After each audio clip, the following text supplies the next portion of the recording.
Hey guys, it's me. Hey guys. Hey guys. Hey guys.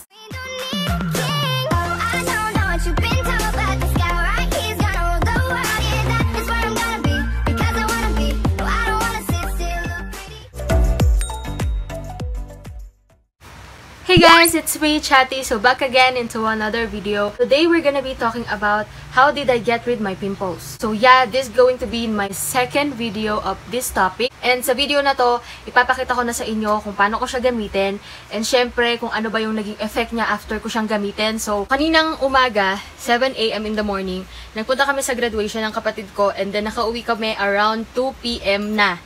So, bago kami umuwi, bumili muna kami ng makakain dahil sobrang gutom na kami noon.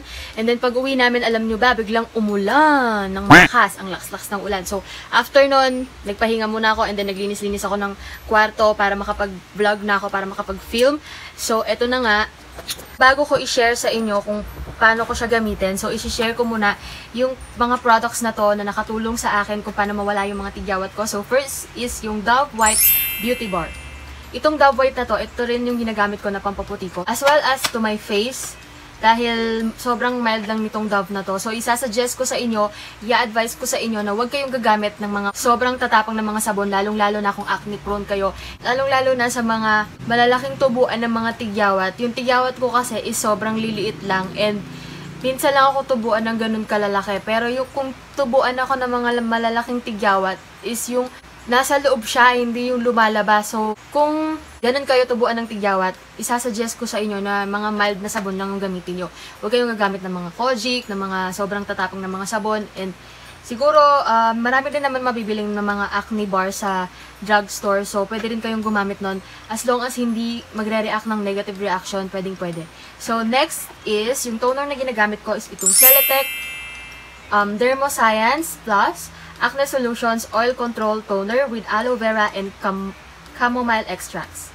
So, this one is dermatologist tested, non-comedogenic and fragrance-free. Wala siyang amoy. And, dermatology tested din ito. Nga pala, yung shinare ko sa inyo last time, dun sa una kong video, is yung kulay pink nito. So, ito yung Celetec na ginamit ko, na pinakita ko sa inyo last time. Kasi, yung time na yon nagtatanggal na lang ako ng mga pimple marks. Pero, simula nung ginamit ko ulit, ang ingay ng motor, besh. Wait lang, paalisin muna natin. Ayun. So, simula nung ginamit ko ulit as moisturizer, yung itong aloe vera gel na to from the Face Shop. Tinubuan na naman ako ng mga tigyawat. So, nagtatanggal na naman ako ngayon ng mga pimple marks. Kaya, ayan, meron ulit akong pimple dito, meron dito, and meron dito, meron din sa mga noo. So, dahil nga dito sa mga tigyawat na to, nag-stop yung mga tigyawat ko. Kahit na tinutubuan pa rin ako ng mga tigyawat, hindi ko siya pinapalitan kasi sobrang effective niya talaga. Dahil ng mga time na talagang sobrang daming tumutubo na tigyawat sa mukha ko, ito lang talaga yung nakapagpa-stop ng mga tigyawat ko. Hindi na ako gumamit ng ibang product. Idinire-diretso ko na yung paggamit nito. So, next is itong cleanser na Cetaphil Gentle Skin Cleanser. So, yun nga, sasabihin ko ulit sa inyo, this one is a face and body for all skin types. Daily care for sensitive skin, soap, and fragrance-free. Won't sting eyes, moisturizes as it cleanses. Dermatologist recommended. So, sobrang mild din ito. Lahat ng mga products na ginagamit ko is mild lang. Meron din akong ginagamit na pang-exfoliate ng mukha, pero wala siya dito. Ang ginagamit ko is itong, ano na nga yun? Yung apricot na, kalimutan ko na. So, ayun guys, naalala ko na kung ano yung scrub na ginagamit ko. Yung St. Ives na apricot, yung kulay orange. So, yung ginagamit ko. So, yun yung ginagamit ko para pang-exfoliate ng mukha. Paano ko mayayari? Alam ko naman na marami din sa inyo ang gumagamit nung St. Ives na yon as exfoliator ng face. So, maganda din yon and mild lang din siya kasi herbal siya. And herbal nga ba yun? Oo, herbal lang yon kasi yun yung apricot na galing sa puno. May masks naman. Hindi ko naman siya ganun kadalas gamitin pero isi-share ko na din sa inyo. Nabili ko siya sa Malaysia. Itong Freeman Feeling Beautiful. So, this one is clay mask. Ito yung ginagamit kong mask para sa mukha ko. Para medyo maging fresh naman siya minsan. Kasi minsan lang akong gumamit ng mask and hindi araw-araw. So, yung pag-exfoliate ko din is hindi rin araw-araw since wala dito yung exfoliator ko na St. Ives nga kasi nandun kila RJ. So, hindi muna ako gagamit nun ngayon. So, ang gagawin muna natin is magtatanggal na tayo ng makeup using the Cetaphil Gentle Skin Cleanser. So, magki-cleanse na tayo ng face bago tayo maghilamos. Konti lang yung ilalagay ko. So, ayan, ganyan ko lang siya sa mukha ko. Para mas maging matalab yung paggamit ng product. Dapat gentle ka lang lagay ng product sa mukha mo. Especially dun sa mga part na may mga tigyawat. Dapat magaan lang yung mo. So, advice ko sa inyo na ang gamitin nyo is itong part na to. Kasi magaan lang yung force nitong daliri na to. So, ito na lang yung gamitin nyo. So, ayan, igaganyan ko lang siya.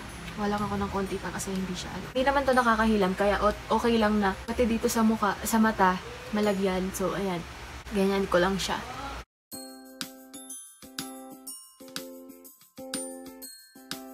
So, ayun guys, kapag na-feel nyo na medyo natanggal naman na siya, pwede na kayo maghilamos. So, maghihilamos lang ako, wait.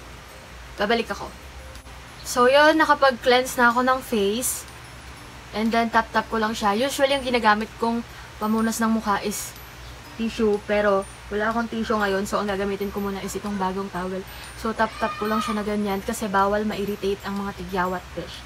Dapat maingat ka sa mga tigyawat mo kasi once na ma-irritate yan, magkakaroon siya ng redness and mas lalong magagalit yung mga tigyawat mo. So, dapat gentle ka lang humawak ng skin mo. Minsan, kapag tinatamad akong magpunas ng mukha ko, pinapatuyo ko lang siya sa electric fan. Hinahayaan ko lang siyang matuyo. Para hindi na siya nalalagyan ng kung ano-anong sa mukha. So, nakapag-hilamos na rin pala ako ng Dove. So, nakalimutan ko na meron pala akong bagong product na ginagamit. So, isi-share ko na din sa inyo itong Pond's Perfect Care Gentle Cleansing. So, ito, facial wash siya. And, pang-cleanse natin siya ng mukha. So, meron ako dun sa banyo. So, ginamit ko na rin siya ngayon. And, meron siyang instant whitening effect. So, hindi ko alam kung nakikita nyo yung instant brightening effect na yan. Tinry ko lang siya. So, baka gusto nyo lang din itry. Gagamit ko lang sa kanya kahapon. So, next guys is gagamit na tayo ng toner. I'm going to use this one, the Celatec, as my toner. And maglalagay lang ako ng exact amount na alam kong kakasya na sa face ko. So, I usually use yung cotton pads, pero naubusan ako. So, nakahingi lang ako ng sa kapatid ko. So, ayan. Sabi dito, ang suggest dito is pataas. So, sabi dito is apply to face and neck with gentle upward stroke. So, ganyan ko siya ipahid. Nala lang ako ng mga acne marks ko pero simula nung ginamit ko yung ulit, grabe, wala akong masabi talaga. Ayan, nakapag-cleanse na ako pero ganun pa din. Meron pa rin natirang excess sa mukha ko. So, importante talaga guys na mag-cleanse kayo ng face kasi yan ang nakakapagpatigyawat. Ang maduming mukha, especially dun sa mga nagko-commute. Alam nyo ba, na hindi ko tinitigilan yung mukha ko hanggat hindi ko natatanggal yung mga excess na makeup na yan. So, hindi naman ako nagme-makeup everyday. So, kasi hindi naman ako nasanay maglagay ng makeup. Ang ginagamit ko lang is yung facial cream na to sa mukha ko araw-araw. Yun, nakapaglagay na nga tayo ng toner. Ang isusunod ko ulit, as for my moisturizer, is itong Cetaphil Gentle Skin Cleanser na to. Yes guys, ginagamit ko rin siya as my night cream. Hindi lang as my cleanser. Ginagamit ko rin siya as my night cream. Pati na din as my moisturizer na din. So, lalagay ko lang siyang ganyan. Ganyan ko lang siya. Pati din dito sa leeg. Ay, patayin mo nga. Patayin mo nga, nakalimutan ko Nakalimutan ko patayin yung grape. Ano naglamas ako? Ganun lang guys. Napakasimple lang ng skincare ko. Skincare routine ko every night. Ganun lang ginagawa ko. So, hinihintay ko lang siyang matuyo. Bago ako matulog, tumatapat ako sa electric fan, tapos tinatap-tap ko siya ganyan para ma-absorb ng skin ko yung product. Siyempre, bago ako matulog, naglalagay din ako ng nitong Glam Bath and Body Essentials.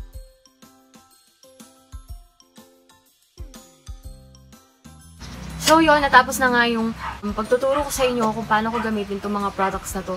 So, simpleng advice lang, guys. Kung meron kayong mga tigyawat, huwag nyo siyang tiris-tirisin na parang galit na galit kayo na gusto nyo na siyang mag-disappear agad-agad. Hindi yan mawawala kung titiris-tirisin nyo lang siya. And, mas lalo lang siyang lalala, mas lalo lang magagalit yung tigyawat nyo. mas lalo na kayong tutubuan ng tutubuan, hindi yan titigil. Huwag nyo lang siyang pansinin, guys. Maging malinis lang kayo sa mukha nyo and alagaan nyo lang yung mukha nyo. Bigyan nyo ng love yung mukha nyo, gentle, and don't do any popping on your face kasi mas lalo lang talagang lalala yung tigyawat nyo. So, pinakamaganda nyong gawin is maging malinis kayo sa sarili nyo.